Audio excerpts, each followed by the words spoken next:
Mitakiapi. Welcome to Voices of 7 Gen, an ongoing dialogue that promotes solutions that are grounded in the wisdom of our ancestors and benefit the next 7 generations. The 7 Gen movement is unifying people like you and me who want to create a better world for future generations. Hello, everyone. My name is Jillian Waln. I'm from the Rosebud Sioux tribe, and I am your host of Voices of 7 Gen, which is a new video podcast series where we'll host virtual roundtable discussions. In today's episode, we have Wizipan Little Elk, who is also from the Rosebud Sioux tribe. He's a graduate of St. Francis Indian School. He completed his undergrad at Yale University and received his law degree from the University of Arizona. Wizi also worked in DC before returning home to the reservation, where he is now the CEO of Redco. Wizi, thank you so much for joining us today and being our first guest on Voices of 7 Gen. How are you feeling today? Doing okay. It's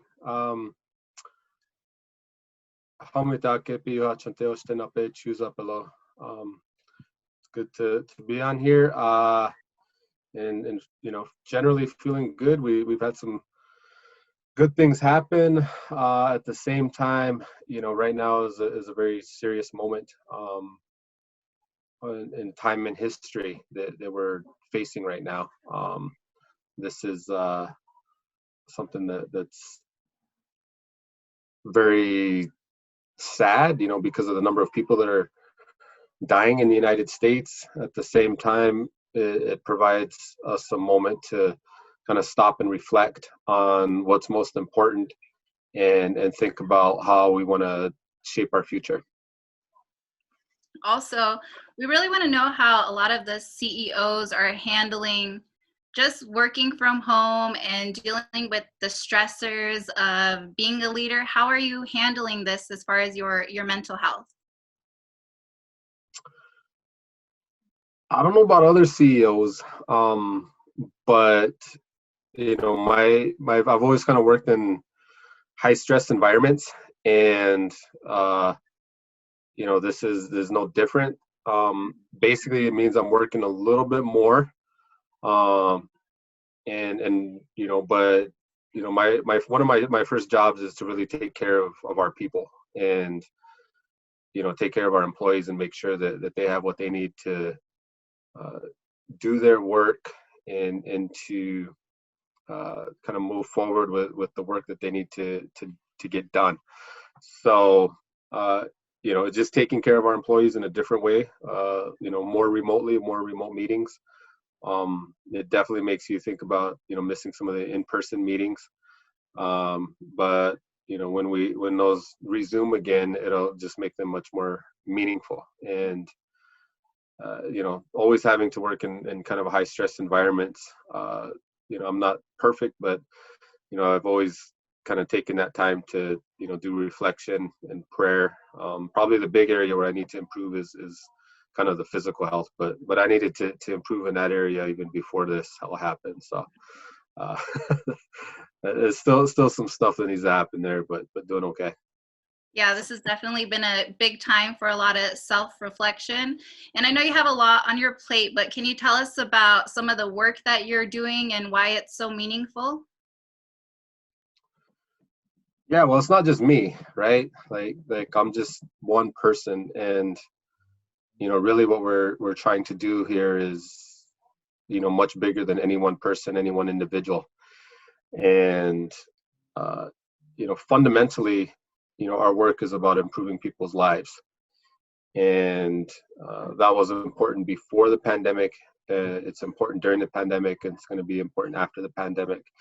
And that work is also multi-generational. It really means looking back at who we are as Lakota people, while at the same time, living in the moment and confronting some of the hard truths and hard realities that we're currently experiencing.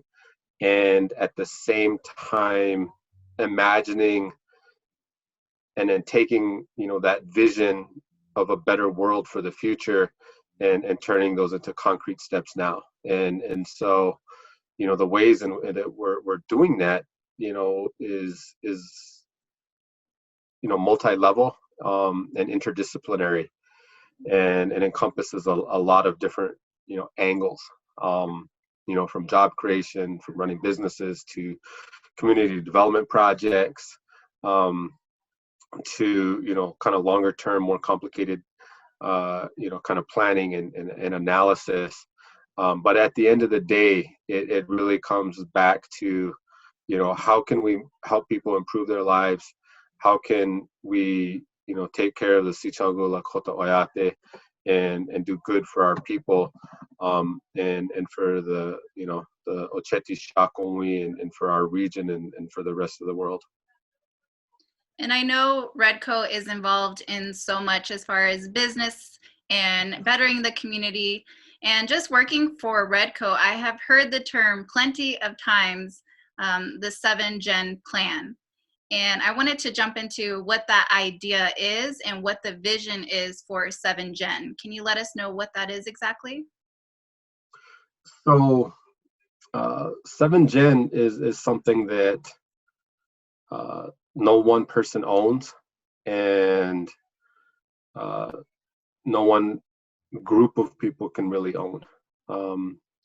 It's an idea that is implicit for many indigenous people, and is something that, indigenous lifeways and knowledge has incorporated for a long time. It's important for Lakota people in general, but I also think it's really, really important and meaningful for Sicangu. One of our ancestors, in the 1880s, around there, that time, went into the Black Hills and went on a vision quest to Humblecha, and he had a vision, and in the vision he saw rock paintings, and there was paintings of 7 elk, and there was the first elk was very large, and then the next elk was smaller, and each elk got smaller until the 6th elk, which was the smallest, and then the 7th elk was the largest of all 7, and so for us, we've had this prophecy around this 7th generation that would emerge, and they would be one of the strongest generations, that they would revitalize our lifeways, and that they would create a new and better world. And one of the things about prophecy is that prophecies don't just happen. It takes people to make them happen. And so it puts an incredible responsibility on all of us to work for and work towards a better world. And we all have a responsibility to make a better world for future generations. And that's very important for all of us to embrace that responsibility. And it's actually something that's in the Rosebud Sioux Tribe Constitution, that we are supposed to consider the implications of our decisions on the next 7 generations. And so we're trying to do that, and not just have it be something that we talk about, or that's aspirational. Let's actually put something together. Let's put a plan together, and start working on it. The stuff that we want to do and we want to accomplish ain't going to happen in 1 generation or even 2. But somebody's got to start the work now, and if not us, then who? Right. If not now, then when? You talked a lot about visions and prophecies. What are some things that Redco is doing as a whole to make this all a reality? So first, is just our collective work, which is really focused on improving people's lives. So, and it's also, about how we do things as well. I think first and foremost, we've been challenged by some of the younger folks that have come into the organization, and by a number of our employees who've said, we need to be a Lakota organization. We need to be a Lakota-based organization.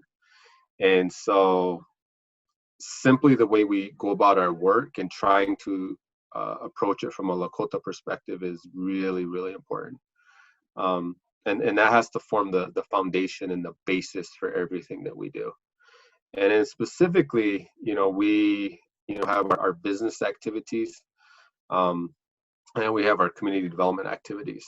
And from, a Lakota perspective, we have certain roles and responsibilities that each individual has. Part of that was, for some people, was being a hunter. Part of that role was being a protector. Part of that role was being a nurturer, and part of that role was being a gatherer, gathering resources. And so each of us, to varying extents, has to fulfill one of those four roles. And as organizations, that's, we don't have our traditional societies anymore, really. And so organizations have to help people fulfill those roles. And so part of what we do is we provide resources, right? Like we're going out and hunting for opportunity, creating business opportunities. Part of it is through protection. We need resources to fight for our sovereignty, and we need groups and people and entities to fight for that sovereignty.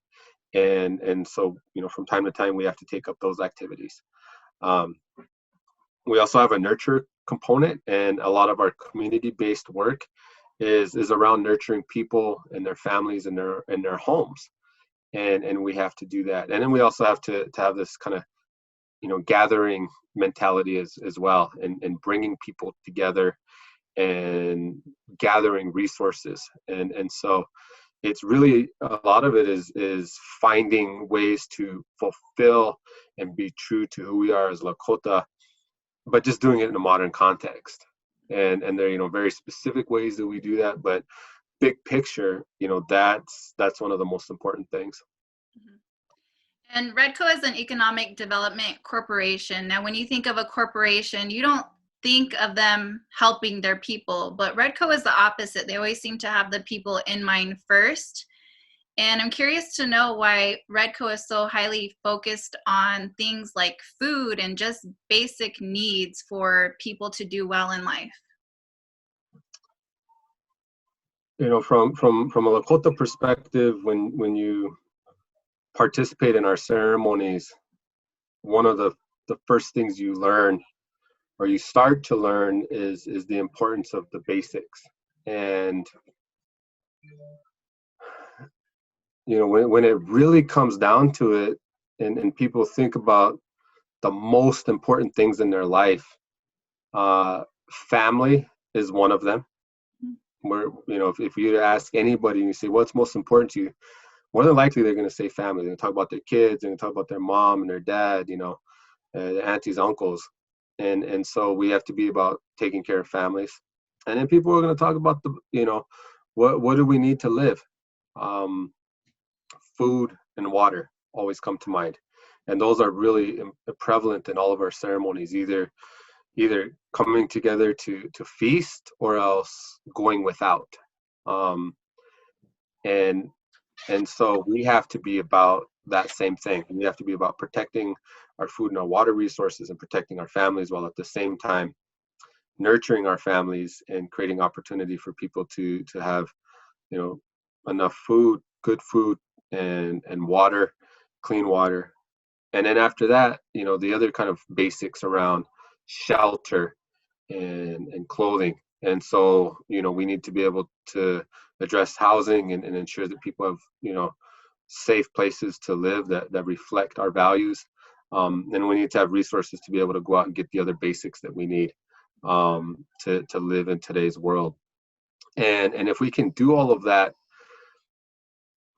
from a sustainability standpoint, where we're not taking from Uchimaka, but strengthening our relationship with Uchimaka and Wamakashka, which is, all the animal nations and the plant nations, then we're doing our part to be a good relative. And we can do that. We absolutely can do that. And that's who we are. That's embedded in who we are as Lakota, and it's time that we start modeling that, and it's time that we start showing the rest of the world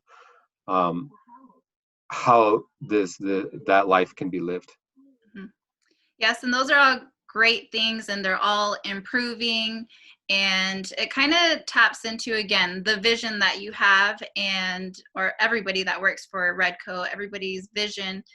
There's also, I've heard of this term, the Three Sisters strategy, and that's all a part of that vision, right? Can you tell us what the Three Sisters strategy is? Yeah, so our work is, we have a lot of work to do, and one entity can't do it alone, and focusing on one area is not going to get it done by itself. um, Creating jobs is important. We need to do that, but that doesn't solve housing. Providing and ensuring that people can have good housing doesn't solve education, and ensuring that everyone has a good education doesn't solve healthcare, and ensuring that everyone has great healthcare you know doesn't solve food. And so in order to have a good quality of life, there all these different facets um, need to be taken care of. And so we have three organizations that work together under one shared mission, and that's when we talk about Three Sisters, that's what we're talking about. And so we're talking about Redco, Sicangu CDC, and Tatanka Fund. And so Redco really focuses on business and job creation, and bringing in kind of money and resources. Tatanka Fund has four initiatives and really focuses on community engagement, and focuses on the nurturing aspect of the work that needs to get done, and focusing on their housing initiative, education, healthcare, and food. And then there's also this component of individuals and people and families also needing like very specific support, and that's where Tatanka Fund comes in, which is an emerging native CDFI, or community development financial institution. And they're gearing up to begin lending money to individuals to start businesses, and providing housing technical assistance to help people get their own home. And one of the realities is that we live in a world where people need to know about money, and they need to know how to use money and how to make money work for them. In and of itself, it's not necessarily a bad thing, and it's just a tool, and it's a tool that we need to know how to utilize, and to use in ways that are true to who we are as Lakota. And so that's really what the CDFI does. And between those three entities, we're going to be able to go really, really far in terms of improving people's quality of life, and making our world better. And as you stated before, we talked about it earlier, we're in the middle of a pandemic. How has this pandemic impacted the work of the three of those organizations that you mentioned? So our work has always been important, and I really feel that everyone truly believes that. What has happened with the pandemic is that the world has told us that our work is not only important but is also urgent. And I experience some sadness in the sense that if we've set these like big goals and things that we want to accomplish over the next generation and over the next 10 years, if those goals were in place today, had been achieved today, we would be in a really strong position to deal with the pandemic, because we wouldn't be reliant on anyone for food. Our healthcare system would be really strong. Our educational systems would be really strong. We'd be quarantined in homes that were designed by us and were culturally appropriate. We'd have gardens. Everyone would have a garden. And so one of the ways that it's impacted us is saying we need to take all of our 10-year goals and make them 3-year goals. We can't just continue to work the way we have been before. We now have to work with a renewed sense of urgency, because we can't wait, and we don't know how long this thing is going to last. Maybe it's another 17 months, or maybe it's 36 months. We just don't know. We don't know what's going to happen with the economy and how that's going to impact us. What we do know is that a lot of our people have been in a state of crisis for a really long time, and that those systems that we've been operating in are now getting stretched thin and stretched to the point of breaking. So we got to work fast, and we got to work urgently in order to make a 10-year improvement and turn it into, take that timeline and shrink it to 3 years. And so it really means that we need to double down on some of our work around food and housing and construction and in other areas, and take control. I think one of the other things that I've heard a lot of people talk about is this idea of being in control of our own destiny, and this idea of fear, that there's a lot of fear in the world. And I'm not saying we should be reckless, but what I am saying is that we need to face whatever challenge it is and attack it, whatever that challenge is. And really, again, that's getting back to who we are as Lakota. I had an auntie who said that one of the words she used was "Hateo naji," which means to stand facing the wind. And that's that's part of what being Lakota is. That's part of what being Sicangu is to be able to stand and face that wind and whatever hardship it is, and not be afraid and not back down. And that's the kind of approach that we need to take. We've needed to take that approach for a long time, and this challenge with the pandemic is giving us an opportunity to do that. Also, where do we go from here? And I'm not just talking about Redco and Sicangu CDC and Tatanka funds, but the entire community as a whole. What kind of work is important for us to all come together? What do we do next? So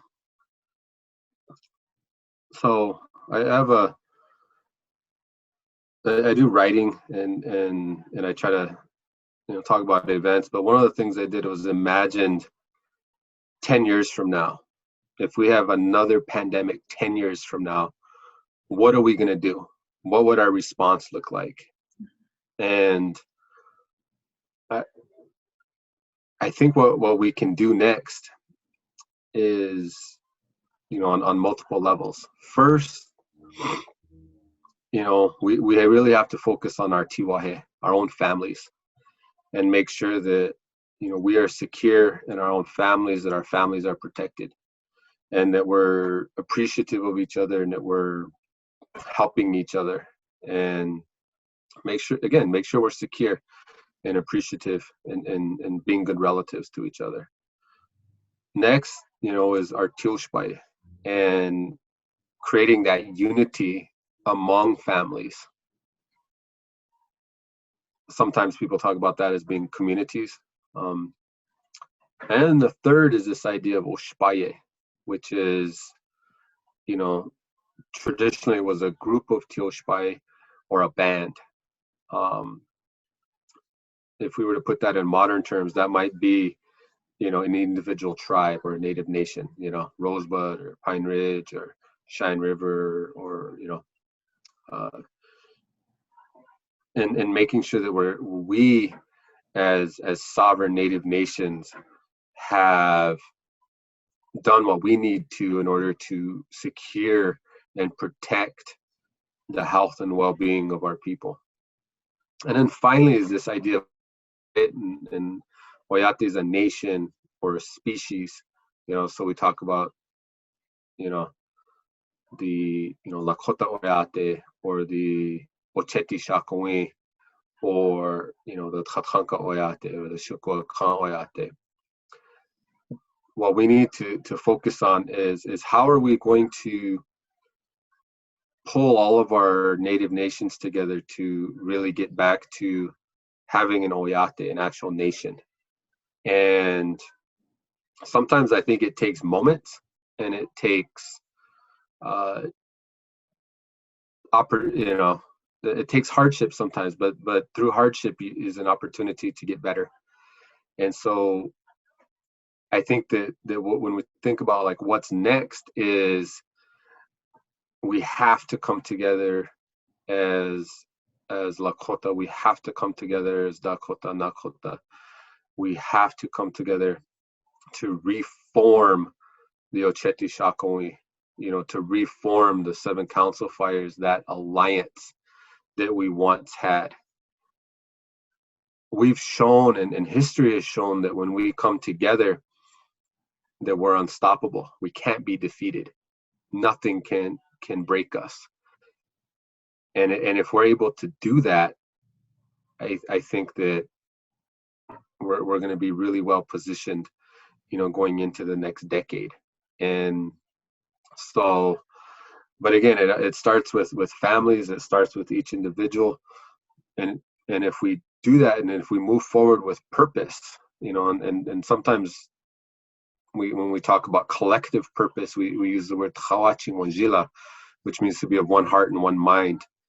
And could you imagine, 150,000 Lakota moving with one heart and one mind towards the reforming our nation, so that we can be self-sufficient and have a say over the control of our land, and being good neighbors. That's powerful, and we can do that. But that's what I think is next. And coming together just as a whole, do you feel that everybody just has to do their part in being great as an individual, whether that means getting an education, whether that means gaining new life skills? Do you think that plays an important part in just being better as an entire community? One of the discussions that people often shy away from is this idea of excellence, and the pursuit of excellence as an individual. But that was something that was very deeply rooted in our traditions. And, women were very meticulous in how they did their work, whether it was tanning a hide, or sewing a teepee, or making a pair of moccasins, or preparing food, whatever that was. And a long time ago, if you didn't do a good job, then the whole family suffered, or people could die, right? Like, if you didn't do a good job sewing a teepee together, then, when it rained, it leaked on the entire family. Mm-hmm. For men, on the hunting side, it takes years and years of learning and practice to become a good hunter. And if you weren't a good hunter, then your family starved. And it could, in a hard winter, if you didn't have enough food, people died. And so we need to take that same approach to our own personal development. And there's many ways to do that. If you're a nurse, then if you don't do a good job, you can hurt somebody. If you're a police officer, you mess up, somebody can get hurt, or you can hurt yourself.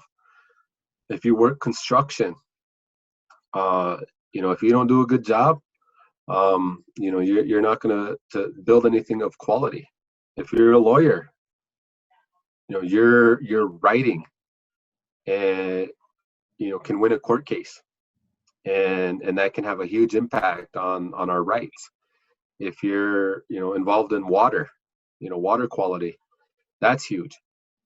And so whatever it is, you have to be focused on being the best that you absolutely can be, and putting your heart into it, whatever that is, because you have something to contribute. And so there's that extreme focus on doing a good job. And then I think that another thing is putting your ego aside. That, this idea that the good of the whole outweighs the good of any one individual. And oftentimes I think that, in a poverty-based society, people get caught up in fighting for crumbs, and we need to get away from that way of thinking, and be focused on saying, okay, instead of fighting for crumbs, how can we,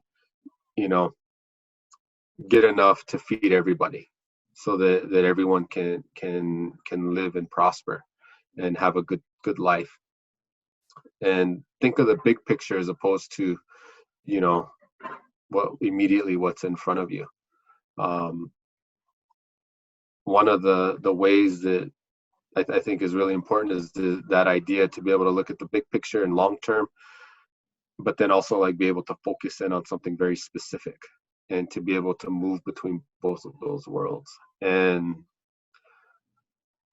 that's actually the way that eagles work.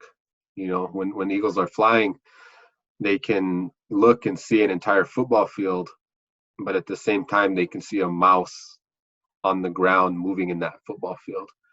And we have to be the same way, to be able to look and think 7 generations out, but at the same time say, okay, what do I got to get done this week? And I think our ancestors had that ability, and we need to cultivate that ability today. Yeah, I love that message. It's a good reminder that yes, you have to work very hard each day, but it's for a greater purpose, and you're looking for the better of future generations. And I really love that message. So Weezy, thank you so much for your time today. You really provided some great information and gave us a better understanding of what the Three Sisters are and what their mission is that they're working towards accomplishing. And for those of you who are listening today and are tuned in, I would love for you guys to keep a lookout on our Redco Facebook page for the next episode of Voices of 7 Gen. Have a great day. Thanks. Wupila.